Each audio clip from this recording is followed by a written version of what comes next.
Okay, great. Well, let's go ahead and get started with today's 70DU event. Today, we're going to be talking about critical thinking and analysis, our open class today. We are going to have a lecture followed by time for Q&A, so be sure to prepare your questions during the presentation today. We're joined with a really fantastic teacher today, Amy, who will be teaching us the difference between critical thinking and general thinking and why it is so important to your future studies and for things like standardized tests. Today's event is actually only the first half of our critical thinking and analysis events. Today, we're going to introduce the idea of critical thinking and give some example studies, but next Saturday is when we will hold an official free trial class where you can experience exactly how the real class is going to be like. So students will be expected to have their cameras on and participate actively in class, just like they would if they were taking the full course. And I really highly recommend everyone to register for this follow-up free trial class next Saturday. So I'm sending the links in the chat right now to register. It's the same link, but just one description is in Chinese and one is in English. Yes, I can try to make my screen a little bit larger. Hopefully that helps. But yeah, make sure to sign up for next week's free trial class. Now, before we get started, I'd also like to remind all of our families on this call who have older kids in high school. We know that this spring is a really busy time for high schoolers, and we have a lot of SAT, ACT, and AP courses starting now, as you can see on the right on the PowerPoint. If anyone has any questions about any of these courses, please stick around to the end of today's event to discuss with us, or you can contact us on WeChat or by email. So now let's just get started on introducing Amy. So Amy is one of our most distinguished teachers here at 70DU, having graduated from UCLA, UChicago, and Duke University. From her studies in humanities and law, she has developed a really extensive experience in critical thinking. And with this knowledge, she has become an expert in analyzing college essays and helping students improve on their SAT reading and writing section, as well as things like AP exams, which we all know all of these subjects rely really heavily on critical thinking. So without further ado, Amy, if you're ready, would you like to get started on today's class and share your screen? Okay, hello. Thank you so much for that lovely introduction, Anne. So welcome everyone to our critical thinking and analysis open class. So to begin with, I actually wanted to start with a few questions or issues. Okay, so these items here, uh-oh, is there an issue? You cannot hear any sound. Can you hear sound now?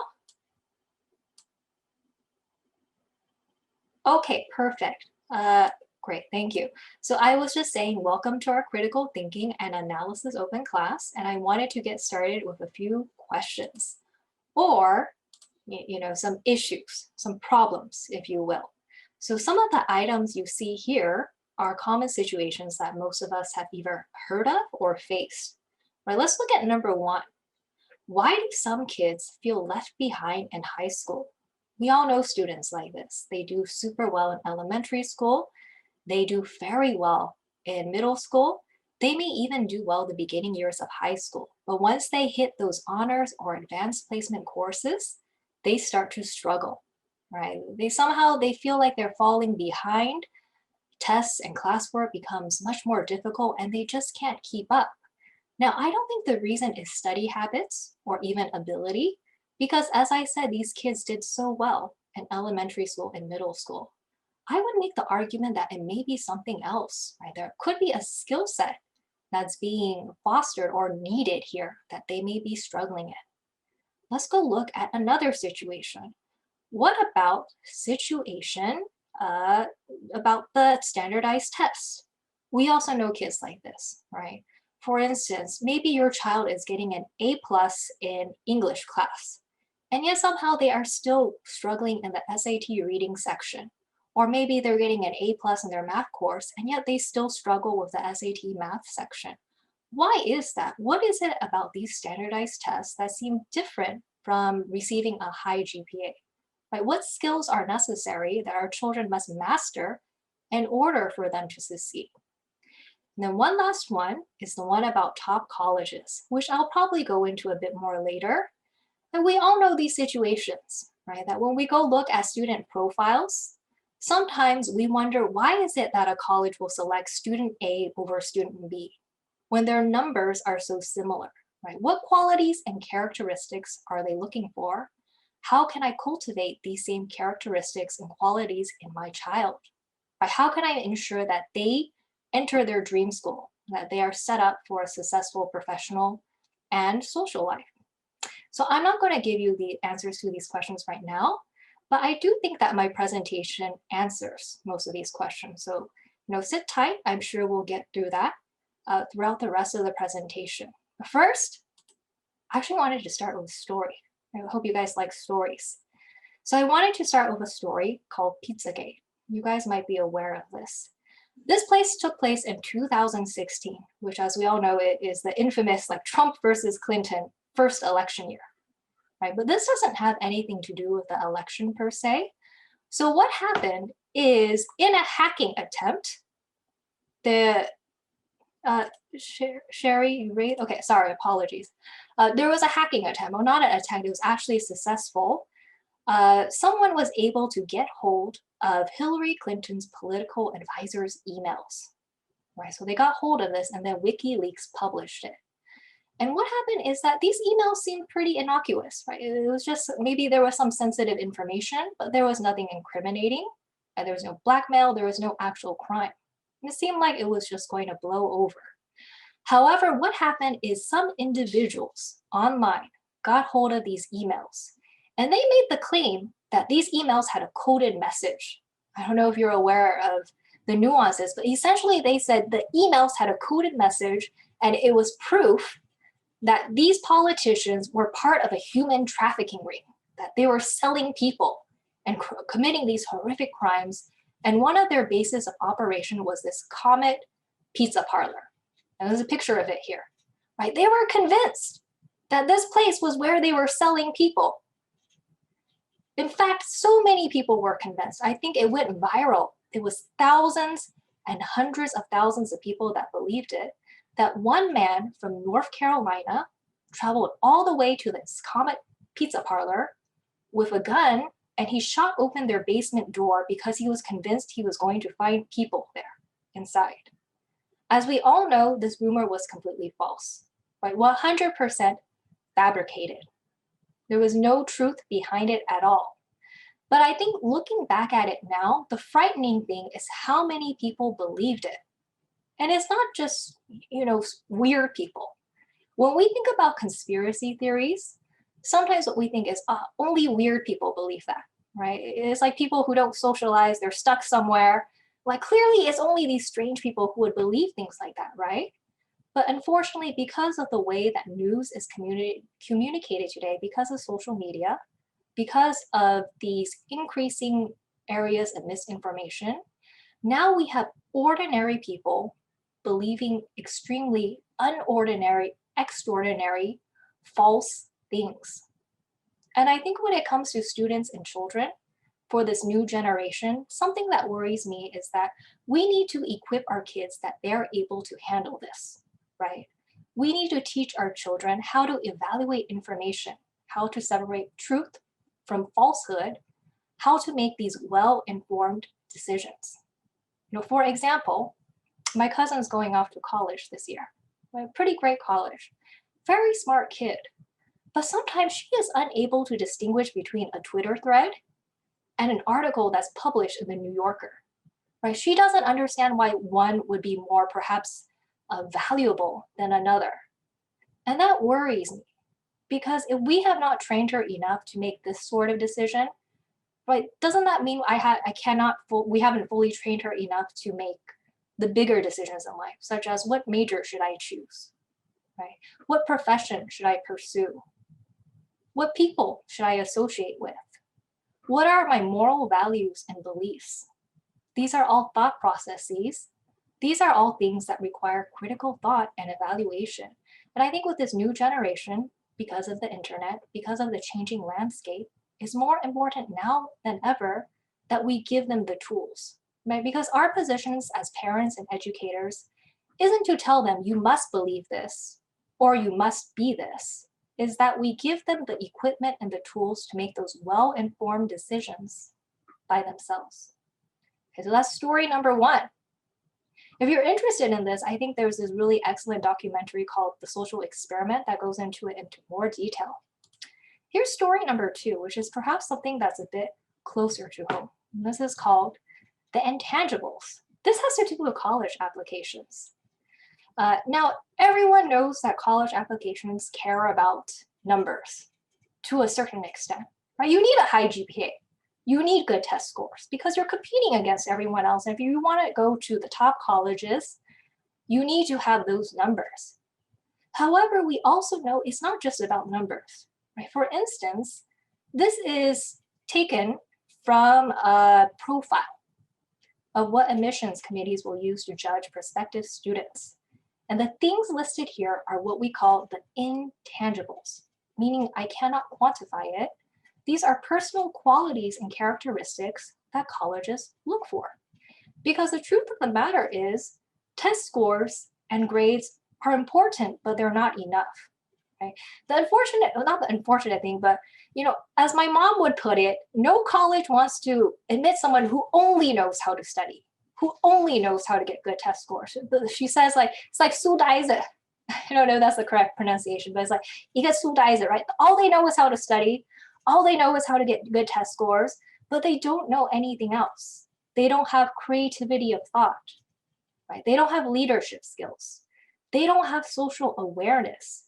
And it's unfortunate that a lot of Asian American students are stereotyped into it these days. So part of our role as admissions consultants is that we want to break free of that stereotype. Right? We want to present our students in a way that really communicates their promise and their character. But I'm going to tell you a secret, because I am an essay consultant and I've worked with students on this. I'm going to tell you a secret about that. And the secret is that we are only able to work with the foundation that has brought us. Right? For instance, if you are trying to build a house, you cannot build a good house, a really architecturally beautiful, appealing house unless it has this strong foundation. Doesn't matter how beautiful your windows are, doesn't matter how ornate your roof is.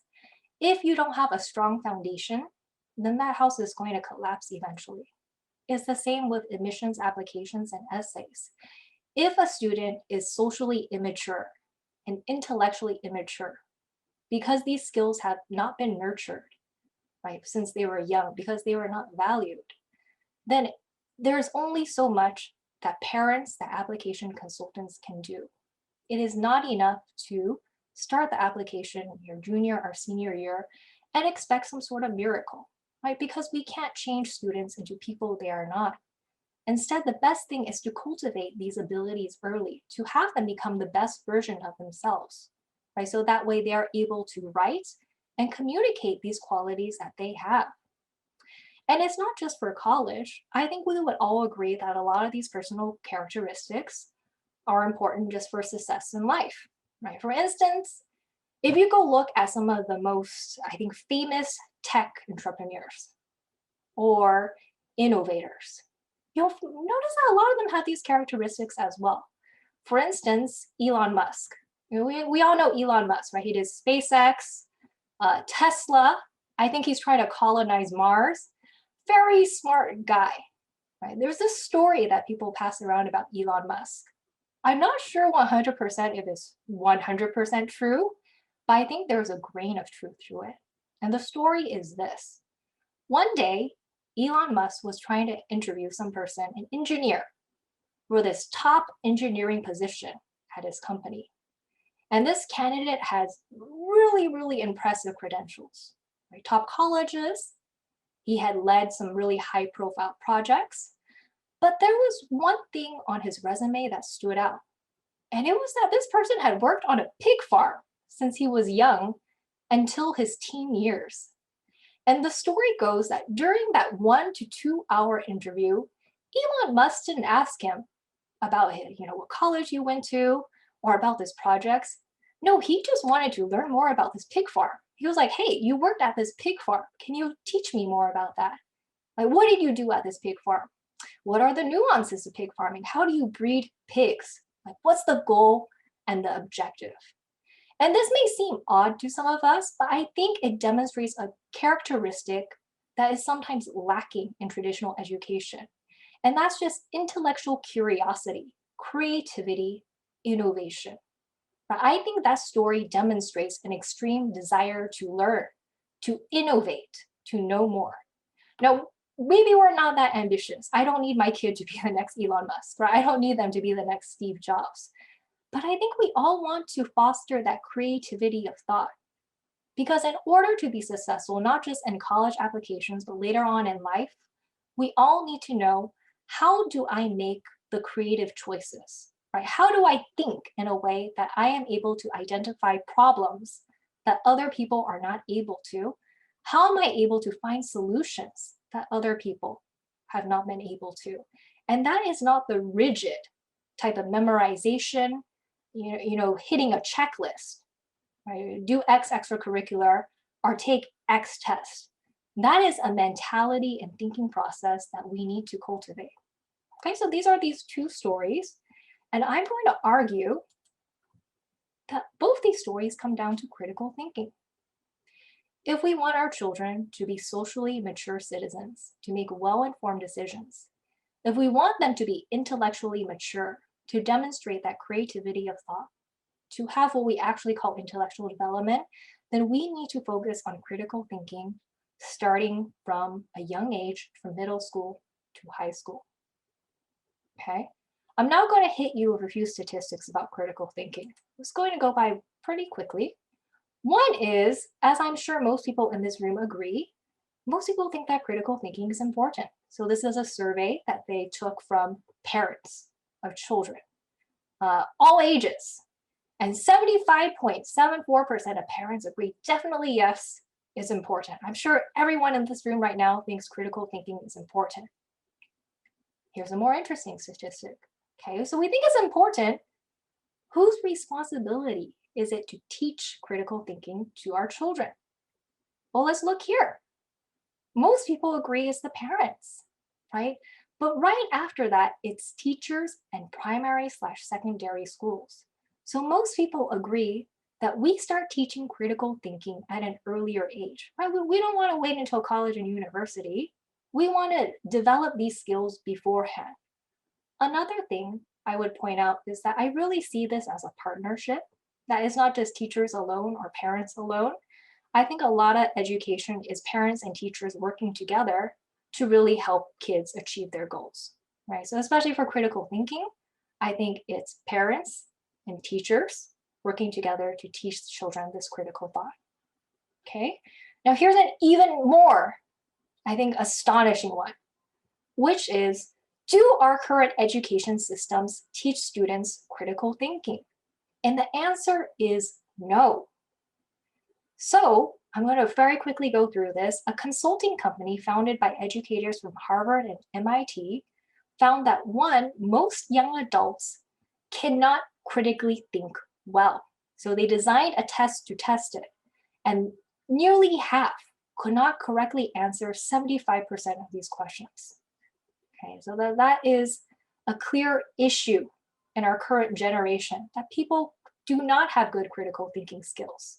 Another surprising thing is when they took a survey of 40,000 faculty members, they found that 97% of respondents said, hey, critical thinking is important. But only 8% could even, one, define critical thinking, or even say, have any sort of plan about how they want to teach critical thinking.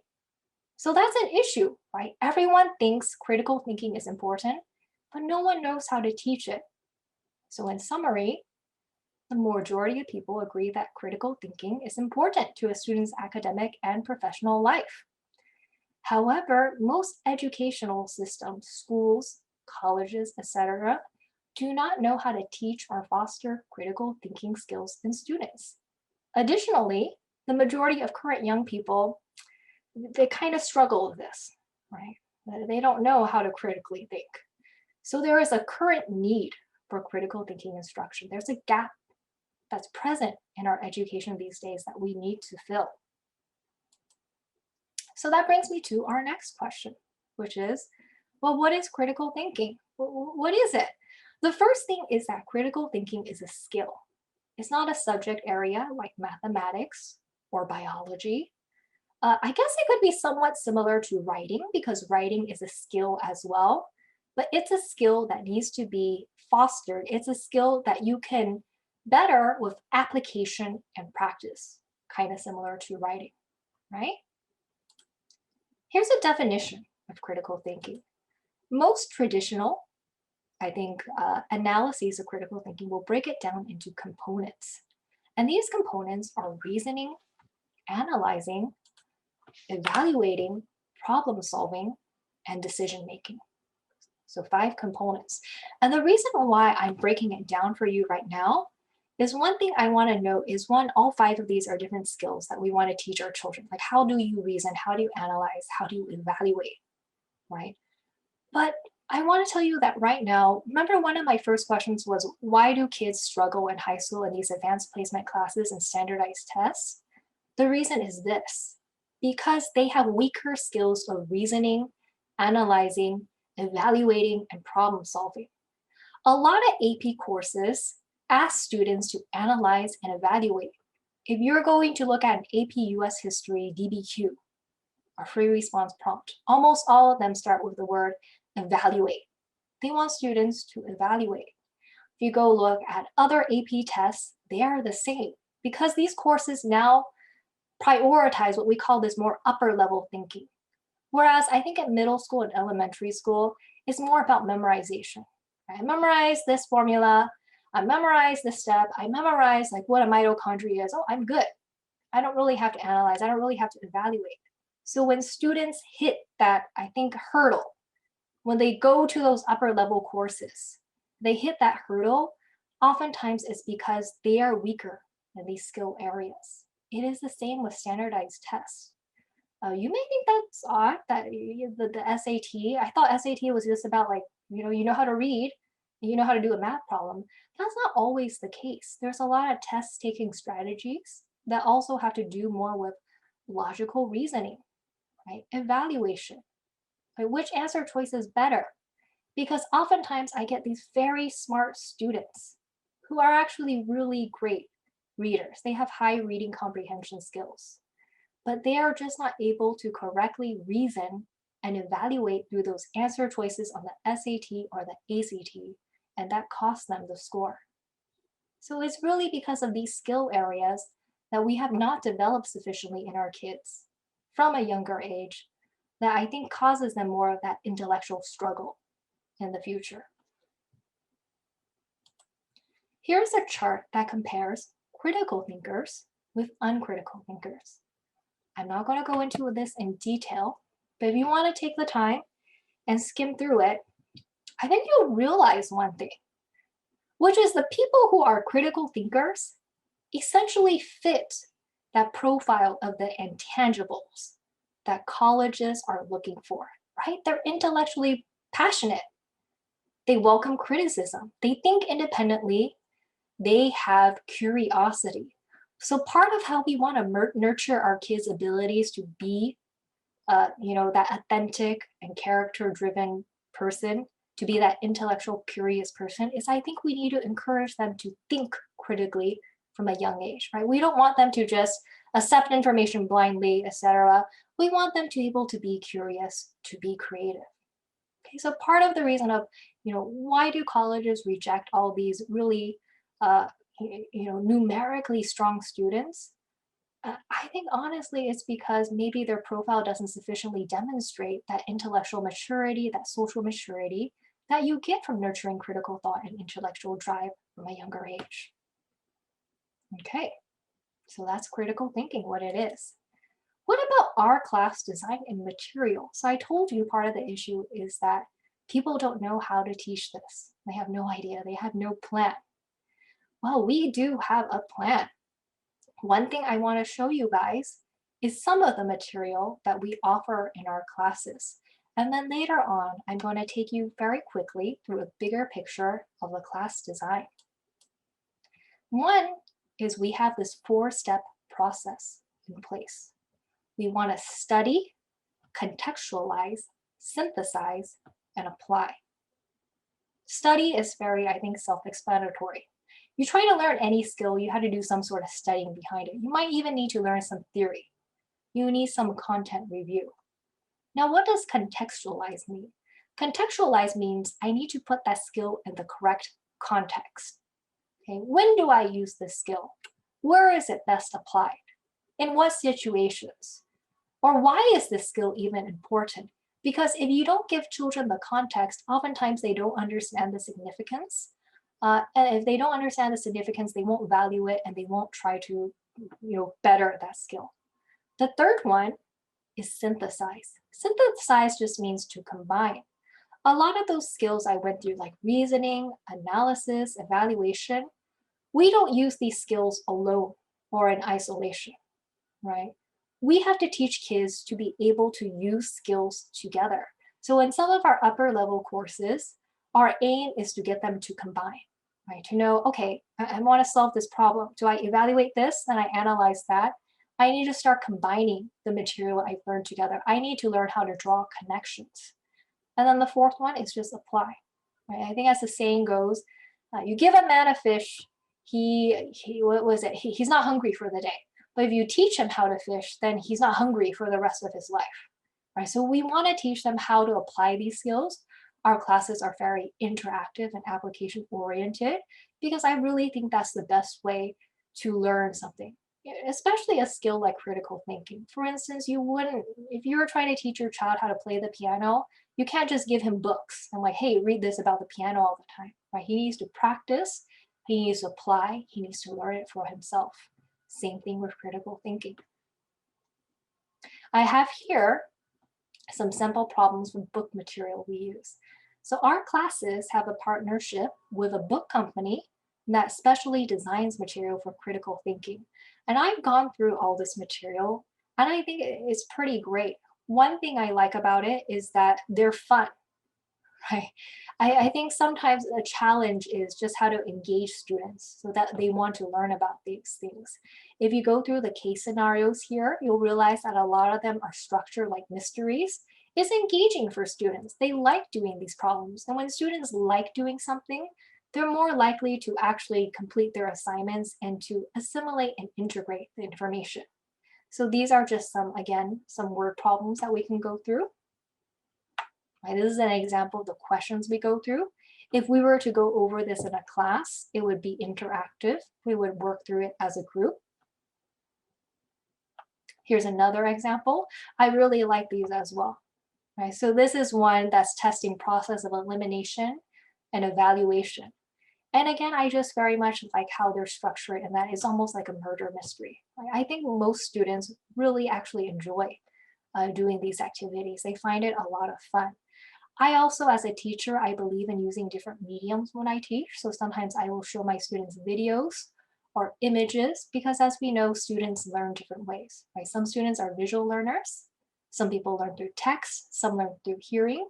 So as an educator, the best is to be flexible and to accommodate all these different ways of learning as best as we can.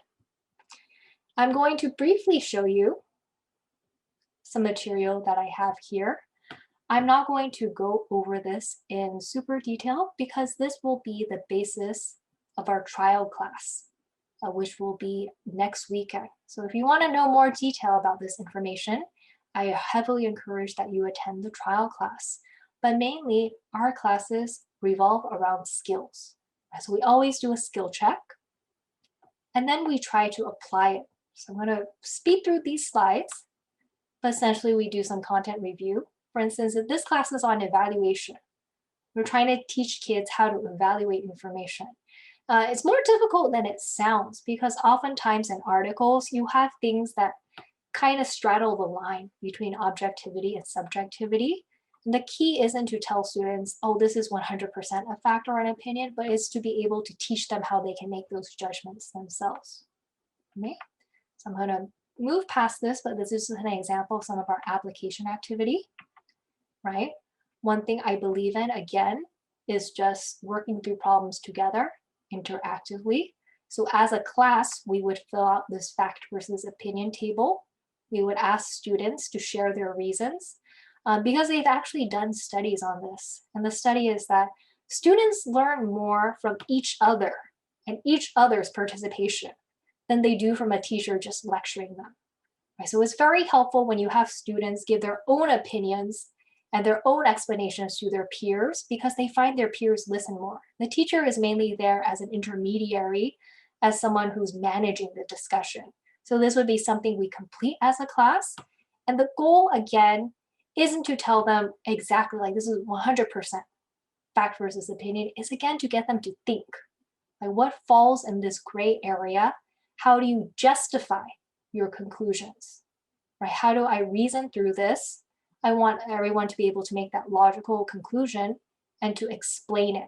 And that's really the skill that we're fostering here, that thought process. Okay. Now I want to briefly move over to what the bigger picture is.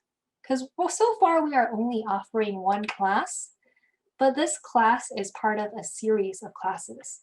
I do want to give you guys a bit more information about the class itself. One thing I want to note is that all our classes are goal-oriented. We don't go into these classes blindly without an idea of what we want the students to learn. We absolutely make sure that we have these goals/objectives beforehand that we want students to hit. So for the class that is being offered in February, these are the 5 learning objectives. It's about logical inference, evaluation, textual relationships. This is also part of the syllabus.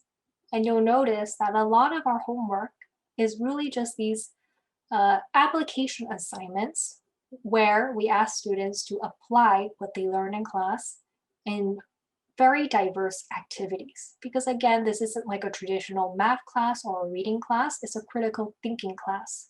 So in order to foster thought, we design a variety of activities that should be able to assess and really just reinforce what students learn in class. The last thing is what we have here is a step-by-step guide of our entire series design. So you'll see that our series is designed to start from grade 4 to 6, all the way up to grades 7 to 9. The class we are offering in February is for middle schoolers, which is G 6 to 8. And again, our classes are structured around skills. So each class is structured around a skill that we want each student to master by the end of it. You'll see here a list of a few standardized tests like the SSAT, ISEE, etc. And it's not that I think these classes can be a substitute for test prep classes, but like I said before, a lot of the reasons why students will struggle with either standardized tests, etc., is because they don't have the requisite skills that those tests require. So beneath, I put which tests each class may help target. And again, this is just a step-by-step process that eventually we hope to foster advanced critical and analytical thinking in all our students. So I believe that it concludes my presentation on the critical thinking class. If anyone has any questions, I welcome them in the Q&A section. And I believe I will turn this over to you again. All right, great. Thank you so much, Amy. Yeah, I'm gonna go ahead and screen share that exact slide, but I'll take it off from you. Okay, great. Hopefully you guys can see that. Thank you again, Amy, so much for having that wonderful class with us today. Now we're going to cover some really important information for all of you guys. So I will first go over everything in English, and then I will pass it off to my coworker who's going to explain everything in Chinese as well, because we know that there are a lot of Chinese speaking parents on today's call. So I'm going to go ahead and get started with the English part. If everyone enjoyed today's class, please make sure to check out our critical thinking course for grades 6 through 8, which will start soon in February. You can see that on the right side of this PowerPoint. Amy actually will be teaching this class as well, and it will teach students how to synthesize information and make generalizations, employ problem-solving skills to solve reading and logic puzzles, and also be able to make reasonable deductions. So please learn more about this class through the link that I'm sending in the chat right now. We also have a critical reading and writing class for high schoolers taught by Amy as well. So again, if your family has older students, make sure to check this one out. This course obviously will be much more rigorous and will target topics that are meant to prepare students for higher level college reading and analysis. So I will put the link with the information in the chat right now. And to get a better idea of what this course will look like, you can also attend part 2 of this free class, which is next Saturday, where Amy will be holding a free trial class for critical thinking and analysis. This free trial class will feel just like the real class, and students will be expected to turn on their cameras and participate actively. This free trial class can help you determine if you should take the full courses, the ones that I just sent with the link in the chat.